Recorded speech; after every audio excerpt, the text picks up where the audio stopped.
इस क्वेश्चन को देखो, लेट f, g -1 से 2 से लेकर r be continuous functions which are twice differentiable on the interval this, let values of f and g at the points this and this be S. देखो f x और g x की value दी है, अब हमसे ना पूछा है कुछ f x minus g x 3 times of g dash x. देखो यहाँ पर आप क्या करो, एक फंक्शन डिफाइन कर लो एच एक्स। तो एच एक्स अगर अपने फंक्शन डिफाइन किया f of x minus 3 times g of x, ठीक है, ये हमारा फंक्शन है। अब इस फंक्शन के अंदर आप है ना एक काम करो, इस एच एक्स की वैल्यू लिखो आप यहाँ पे एच एक्स और ये हमारा एच ऑफ एक्स, ठीक है, जीरो पे F of zero minus 3 times zero, F of zero पे वैल्यू कितनी है 6, 3 इंटू जीरो, 3 इंटू जी जीरो, 3 बन रहा है, 3 आ रहा है। माइनस वन पे देखो 3 माइनस जीरो 3, 2 पर देखो कितनी आ रही है वैल्यू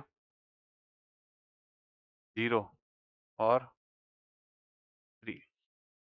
देखो एच एक्स जो है ना मेरा, मैं जीरो से माइनस वन के बीच में बात करता हूँ, तो एच ऑफ जीरो पर और एच ऑफ माइनस वन पर वैल्यू बराबर आ रही है 3, और ये हमारा जो है कंटिन्यूअस भी है, माइनस वन से 2 में कंटिन्यूअस है और डिफरेंशिएबल भी है। तो इस पे रोल्स थ्योरम अप्लाई कर सकता हूँ ना मैं, ये हमारा रोल्स थ्योरम अप्लाई हो जाएगा। अगर इसके ऊपर देखो, अगर आप ऐसे भी इसको सॉल्व करके निकालोगे ना तो पॉलिनोमियल आएगा, एफ एक्स और जी एक्स दोनों पॉलिनोमियल आएंगे। पॉलिनोमियल आएंगे तो इसके ऊपर आप है ना रोल्स थ्योरम अप्लाई कर सकते हो।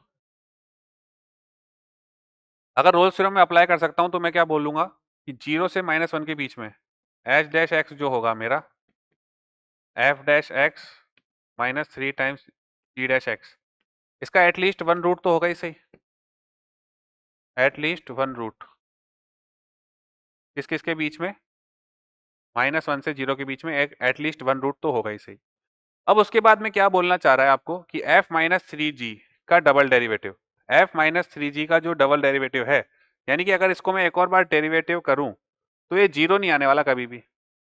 अगर ये जीरो नहीं आने वाला तो f डैश एक्स यानी कि h डैश एक्स जो होगा या तो ये पॉजिटिव होगा या नेगेटिव होगा, या तो ये पॉजिटिव होगा या नेगेटिव होगा। तो h डैश ऑफ एक्स जो होगा वो या तो इंक्रीजिंग होगा या डिक्रीजिंग होगा। तो अगर इंक्रीजिंग होगा चाहे डिक्रीजिंग होगा, तो एक रूट तो हमें मिल गया ना माइनस वन से जीरो के बीच में, एक रूट तो हमें मिल गया माइनस वन से जीरो के बीच में। और एच डैश एक्स कैसा फंक्शन है, इंक्रीजिंग फंक्शन, तो ये वैल्यू बढ़ती जाएगी या फिर घटती जाएगी, तो एक बार ही कट करेगा ना। तो यहां से हम रोल्स थ्योरम से क्या बोल रहे थे, एटलीस्ट वन रूट, और इसको देख करके हम क्या बोल रहे हैं कि एटमोस्ट वन रूट, ज्यादा से ज्यादा एक रूट हो सकता है। तो माइनस वन से जीरो के बीच देखो f dash x minus 3 time g dash x has exactly one solution in minus one to zero, यानी कि इसका एक एग्जैक्टली एक सॉल्यूशन होगा माइनस वन से जीरो के बीच में, ठीक है। और इसी तरीके से जीरो से टू के बीच में भी एग्जैक्टली वन सॉल्यूशन होगा, क्योंकि और जीरो और टू पे भी वैल्यू सेम आ रही है और इस पे भी रोल्स थ्योरम अप्लाई हो सकती है, और डेरिवेटिव वहां पर भी कभी भी जीरो नहीं है, ठीक है। कह रहा है if in each of the interval this, इस इंटरवल में भी और इस इंटरवल में कभी भी जीरो नहीं हो रहा है डेरिवेटिव। तो डेरिवेटिव ऊपर ही जाता रहेगा या नीचे आता रहेगा, अगर पॉजिटिव है या नेगेटिव है तो उसके अकॉर्डिंग या तो वो एक मतलब एक ही बार कट करने वाला है मैक्सिमम टू मैक्सिमम, है ना, दोनों इंटरवल्स के अंदर। तो एक रूट तो यहाँ पे होगा और एग्जैक्टली वन सॉल्यूशन होगा जीरो से टू में। अगर आप रोल्स थ्योरम जीरो से टू के बीच में अप्लाई करते हो तो सेम टू सेम आपको आंसर बी सी ऑप्शन में भी मिल जाएगा।